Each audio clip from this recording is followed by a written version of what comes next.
នៅក្នុងនីតិយុត្តដឹងអំពីច្បាប់នៅថ្ងៃនេះសេឌីណានឹងចូលមកបញ្យល់អំពីប្រភេទនៃទោសព្រហ្មទណ្ឌនៅក្នុងក្រមព្រហ្មទណ្ឌខ្មែរជំរាបសួរសេឌីណាជំរាបសួរបុប្ផាតើប្រភេទទោសព្រហ្មទណ្ឌអ្វីខ្លះដែលមានចែងនៅក្នុងក្រមព្រហ្មទណ្ឌខ្មែរតែបុប្ផាបើយើងនិយាយដល់សង្ខេបទោសព្រហ្មទណ្ឌគឺត្រូវគេបាននៅក្នុងក្រមព្រហ្មទណ្ឌគឺបែងចែកជាពីរប្រភេទធំៗគឺមូលទោសនិងទោសបន្ថែមមូលទោសគឺមានចែងក្នុងមាត្រា43គឺរួមមានទោសដាក់ពន្ធនាគារនិងទោសពិន័យជាប្រាក់ហើយនៅក្នុងបទល្មើសខ្លះជាពិសេសគឺបទឧក្រិដ្ឋភាគច្រើនគឺមានតែទោសដាក់ពន្ធនាគារទេដែលមិនមានទោសពិន័យជាប្រាក់ទេហើយបទល្មើសខ្លះទៀតជាពិសេសបទលហុភាគច្រើនគឺមានតែទោសពិន័យជាប្រាក់ប៉ុន្តែមិនមានទោសដាក់ពន្ធនាគារទេទៅវិញបទល្មើសខ្លះទៀតជាពិសេសគឺបទបញ្ឈឹមគឺមានទាំងពីរតែម្ដងគឺទាំងទោសដាក់ពន្ធនាគារនិងទោសពិន័យជាប្រាក់ឌីណាតើទោសពិន័យជាប្រាក់និងសំណងជំងឺចិត្តនឹងខុសគ្នាយ៉ាងម៉េចមកផាគឺខុសគ្នាស្រឡះមួយគឺជាទោសព្រហ្មទណ្ឌមួយទៀតគឺជាទោសរដ្ឋប្រវេណីទោសពិន័យជាប្រាក់គឺជាទោសព្រហ្មទណ្ឌដូច្នេះតើតែមានច្បាប់ចែងថាបទល្មើសណាដែលត្រូវពិន័យជាប្រាក់ទើបចៅក្រមអាចប្រកាសទោសពិន័យជាប្រាក់នឹងបានហើយប្រាក់ដែលត្រូវពិន័យគឺត្រូវបង់ទៅឲ្យរដ្ឋចំណែកសំណងជំងឺចិត្តវិញគឺជាទោសរដ្ឋប្រវេណីគឺមិនចាំបាច់មានចែងនៅក្នុងក្រមព្រហ្មទណ្ឌទេចៅក្រមអាចប្រកាសទោសសំណងជំងឺចិត្តបានគឺតើតែមានការទាមទារពីដើមមិនដឹងរដ្ឋប្រវេណីហើយតើតែដើមមិនដឹងរដ្ឋប្រវេណីហ្នឹងគឺពិតជាបានទទួលរងការខូចខាតដែលបង្កឡើងដោយទង្វើរបស់ជនល្មើសពិតមែនហើយសំណងជំងឺចិត្តគឺត្រូវបង់ទៅឲ្យជនរងគ្រោះដែលជាដើមមិនដឹងរដ្ឋប្រវេណីហ្នឹង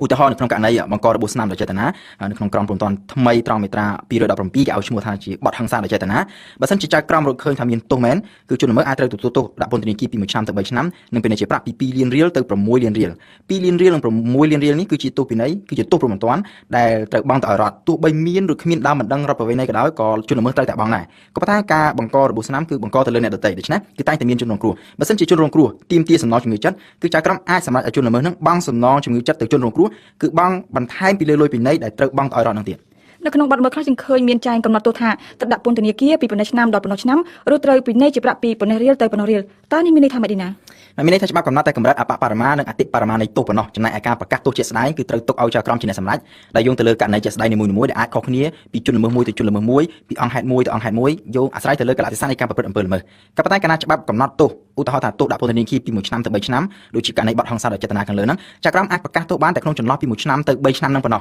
ពោលគឺមិនអាចតិចជាង1ឆ្នាំហើយក៏មិនអាចលើសពី3ឆ្នាំដែលជាកម្រិតអតិបរមាហ្នឹងដែរលើកលែងតែក្នុងករណីពិសេសខ្លះដែលមានស្ថាន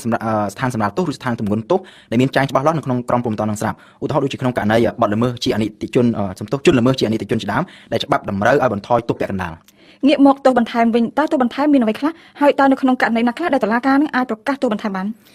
ទោសបន្ថែមអាចមានច្រើនប្រភេទដែលមានចែងនៅក្នុងមាត្រា53នៃក្រមព្រហ្មទណ្ឌហើយដោយបទបញ្ញត្តិដែលឡែកផ្សេងទៀតក៏អាចបង្កើតទោសបន្ថែមផ្សេងៗទៀតបានដែរនិយាយដោយត្រួសទោសបន្ថែមគឺអាចជាការដកសិទ្ធិពលរដ្ឋខ្លះដូចជាការដកសិទ្ធិបោះឆ្នោតសិទ្ធិឈរឈ្មោះឲ្យគេបោះឆ្នោតសិទ្ធិបំពេញការងារជាមន្ត្រីរាជការជាដើម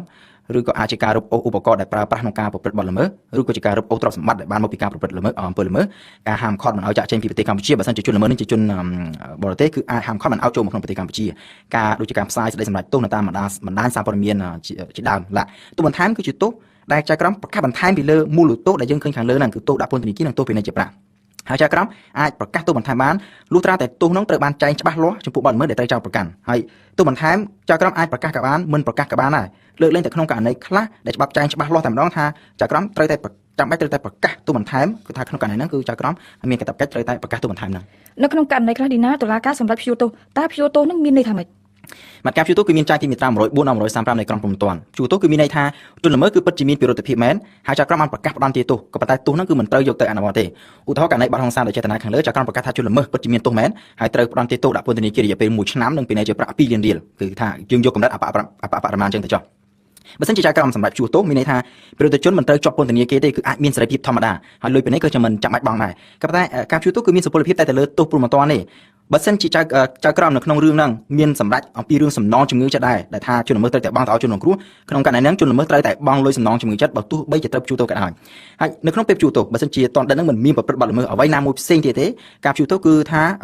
ានៅបន្តរហូតដល់ពេលផុតកំណត់ហើយទោសគឺមិនត្រូវយកមកអនុវត្តទេក៏ប៉ុន្តែបើសិនជាជនល្មើសប្រព្រឹត្តបទល្មើសគឺថាគឺត្រូវយកទោសហ្នឹងមកអនុវត្តវិញទាំងស្រុងហើយក្នុងករណីហ្នឹងទោសពីមុនហើយនឹងទោសចំពោះបទល្មើសដែលប្រព្រឹត្តក្រោយហ្នឹងគឺមិនត្រូវយកមកលាយឡំកាត់កងគ្នាទេគេថាជាបទល្មើសពីរដាច់ពីគ្នាដូច្នេះជាទោសពីរដាច់ពីគ្នាទោសបទល្មើសមុនចៅក្រមសម្រាប់រួចហើយគ្រាន់តែមិនទាន់អនុវត្តគ្រាន់តែព្យួរទោសសិនដូច្នេះត្រូវយកមកអនុវត្តទាំងស្រុងចំណែកបទល្មើសក្រោយដែលមានទោសផ្សេងគឺទៅតាមការសម្រេចរបស់ចៅក្រមសម្រាប់បទល្មើសផ្សេងទីពីរហ្នឹងហើយការព្យួរទោសអាចមានច្រើនប្រភេទវាអាចជាការព្យួរទោសទាំងស្រុងឬក៏ជាការព្យួរទោសមួយផ្នែក ឧបមាថាត្រូវជាប់ពន្ធនាគារមួយឆ្នាំក៏ប៉ុន្តែព្យួរ9ខែហើយ3ខែទៀតគឺត្រូវអនុវត្តធម្មតាហើយមួយទៀតការព្យួរទោសអាចជាការព្យួរទោសធម្មតាឬក៏ជាការព្យួរទោសសាកល្បងបើជាការព្យួរទោសធម្មតានេះថាប្រជាជនគឺអាចរស់នៅក្រៅឃុំដែលមានសេរីភាពជាធម្មតាបើមិនជាការព្យួរទោសជាការព្យួរទោសសាកល្បងជនល្មើសគឺអាចនៅក្រៅពន្ធនាគារដែរក៏ប៉ុន្តែគឺត្រូវស្ថិតក្រោមវិធានការត្រួតពិនិត្យនិងត្រូវគោរពនៅកាតព្វកិច្ចដែលឡែកណាមួយទៅតាមការកំណត់របស់ចៅក្រមនៅក្នុងរយៈពេលសាកល្បងណាមួយជាការតាមការកំណត់របស់ចៅក្រមដែរដូចជាត្រូវមកបង្ហាញខ្លួននៅពេលដែលមានដីកាកោះរបស់ព្រះរាជអាជ្ញាត្រូវជួបដំណឹងអំពីការផ្លាស់ប្ដូរអាសយដ្ឋានឬអំពីការផ្លាស់ប្ដូរមុខរបរត្រូវសុំការអនុញ្ញាតពីព្រះរាជអាជ្ញាជាមុននឹងធ្វើដំណើរចេញទៅបរទេសឡាក់ហើយវិធានការត្រួតពិនិត្យនិងកាតព្វកិច្ចនោះគឺនៅមានច្រើនទៀតដែលមានចែងនៅក្នុងមាត្រា119និងមាត្រា120នៃក្រមព្រហ្មទណ្ឌម្យ៉ាងទៀតកាតព្វកិច្ចគឺថាអាចជាកាតព្វកិច្ចដែលជនល្មើសចាំបាច់ត្រូវតែធ្វើឬក៏អាចជាបំរាមដែលជនល្មើសមិនត្រូវបំពេញអញ្ចឹងទីណាខ្ញុំចង់ដឹងថាតើនៅក្នុងករណីណាខ្លះដែលចៅក្រមនឹងអាចប្រកាសព្យួរទោសបានការព្យួរទោសគឺអាចប្រកាសទៅបានគឺត្រូវគោរពទៅតាមលក្ខខណ្ឌ2ដែលមានចែងក្នុងមាត្រា106និង107នៃក្រមព្រហ្មទណ្ឌលក្ខខណ្ឌទី1គឺទាក់ទងទៅនឹងជនល្មើសចៅក្រមអាចប្រកាសព្យួរទោសបានលុះត្រាតែក្នុងរយៈពេល5ឆ្នាំមុនអំពើល្មើសហ្នឹងជនល្មើសមិនធ្លាប់មានការផ្ដន្ទាទោសពីបទល្មើសណាមួយផ្សេងទៀតឧបមាថាកាលពី4ឆ្នាំមុនជនល្មើសធ្លាប់ប្រព្រឹត្តបទល្មើសអ្វីម្ដងរួចមកហើយត្រូវបានតុលាការកាត់ទោសជាស្ថាពររួចហើយដែរអំពីបទល្មើសហ្នឹងស្រាប់តែ4ឆ្នាំក្រោយមកប្រព្រឹត្តបទល្មើសណាមួយទៀតសម្រាប់បទល្មើសលើកក្រោយហ្នឹងគឺចៅក្រមមិនអាចប្រកាសព្យួរទោសបានទេលក្ខខណ្ឌទី2គឺទាក់ទងទៅនឹងប្រភេទនៃទោសពន្ធនាគារដែលចៅក្រមអាចប្រកាសព្យួរបានលុះត្រាតែទោសហ្នឹងមានរយៈពេលជាទោសពន្ធនាគារមានរយៈពេលមិនលើសពី5ឆ្នាំបើមិនជាលើសពី5ឆ្នាំគឺថាចៅក្រមមិនអាចប្រកាសព្យួរទោសបានទេឧបមាដូចជាក្នុងករណីបទឃាតកម្មដែលតាមក្រមព្រហ្មទណ្ឌត្រូវផ្ដន្ទាទោសដាក់ពន្ធនាគារពី10ឆ្នាំទៅ15ឆ្នាំក្នុងករណីហ្នឹងគឺថាមិនអាចមានការព្យួរទោសបានទេ